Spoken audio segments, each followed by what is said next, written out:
নেপালে দুর্নীতি ও সামাজিক যোগাযোগ মাধ্যম নিষেধাজ্ঞার বিরুদ্ধে তরুণদের আন্দোলন রাজধানী কাঠমান্ডু থেকে ছড়িয়ে পড়েছে সারা দেশের বিভিন্ন জেলায়।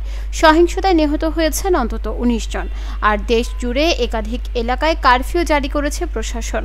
এমন অবস্থায় আজও রাস্তায় নেমেছে নেপালের তরুণরা। সকাল থেকেই দেশটির পার্লামেন্ট ভবনের সামনে তরুণরা জড়ো হচ্ছেন। মঙ্গলবার এক প্রতিবেদনে এই তথ্য জানিয়েছে নেপালি সংবাদ মাধ্যম কাঠমান্ডু পোস্ট। দেশব্যাপী বিক্ষোভ ছড়িয়ে পড়ার পর সৃষ্ট ক্রমবর্ধমান চাপের মুখে নেপালের প্রধানমন্ত্রী কেপি শর্মা ওলি পদত্যাগ করলেন। জেন জিদের নেতৃত্বে টানা দ্বিতীয় দিনের গণবিক্ষোভের পর এই পদত্যাগের ঘটনা ঘটে। বিক্ষোভকারীরা দুর্নীতি, বাক স্বাধীনতার ওপর হস্তক্ষেপ এবং পুলিশ সহিংসতার বিরুদ্ধে জবাবদিহিতার দাবি জানিয়ে আসছিলেন। এর আগে সোমবার রাতে নেপালের স্বরাষ্ট্রমন্ত্রী রমেশ লেখক পদত্যাগ করেন। প্রধানমন্ত্রী কেপি শর্মা ওলির বাসভবন বালুয়াতারে অনুষ্ঠিত মন্ত্রিসভার বৈঠকে তিনি প্রধানমন্ত্রীর কাছে পদত্যাগপত্র জমা দেন।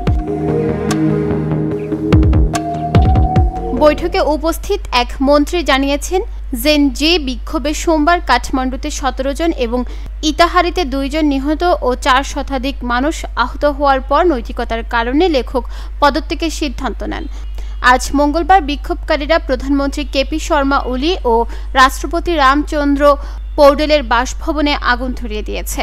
কাঠমান্ডু পোস্ট বলছে, দুর্নীতি ও সামাজিক যোগাযোগ মাধ্যম নিষেধাজ্ঞার বিরুদ্ধে তরুণদের আন্দোলন রাজধানীর বাইরে বিভিন্ন জেলায়ও ছড়িয়ে পড়েছে।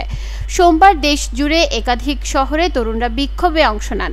বড় ধরনের বিক্ষোভ হয়েছে দামাক, বিরাটমোড়, ইতাহারি, বিরাটনগর, জনকপুর, ভরতপুর, পোখারা, বীরগঞ্জ, বুটুয়াল, ভৌরহাওয়া, তুলসীপুর ও ধানগড়ি সহ বিভিন্ন শহরে। অনেক জায়গায় বিক্ষোভকারীদের সঙ্গে নিরাপত্তা বাহিনীর সংঘর্ষ হয়।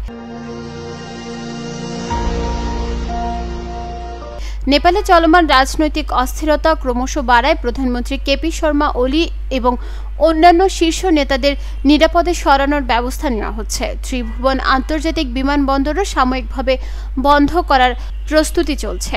সূত্র জানায়, সেনাবাহিনীর হেলিকপ্টার ব্যবহার করে মন্ত্রীদের সরকারি বাসভবন থেকে সরিয়ে নেওয়া হচ্ছে।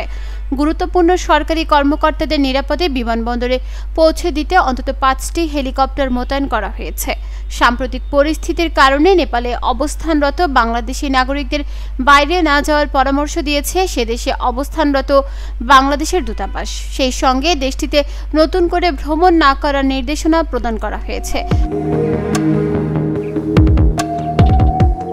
জরুরি বিজ্ঞপ্তিতে বলা হয়, নেপালে বর্তমানে বসবাসকারী আটকে পড়া সকল বাংলাদেশি নাগরিককে বাইরে না যাওয়ার এবং নিজ নিজ স্থান বা হোটেলে অবস্থান করার জন্য কঠোরভাবে পরামর্শ দেওয়া হলো।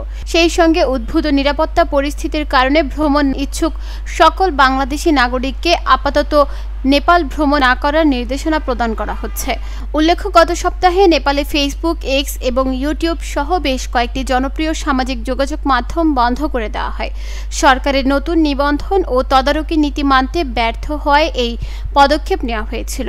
এই নিষেধাজ্ঞার প্রতিবাদে সোমবার কাঠমান্ডুতে হাজার হাজার মানুষ রাস্তায় নেমে আসে।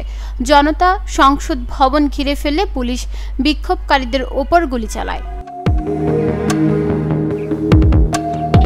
নিউজ ডেস্ক, চট্টগ্রাম সময়।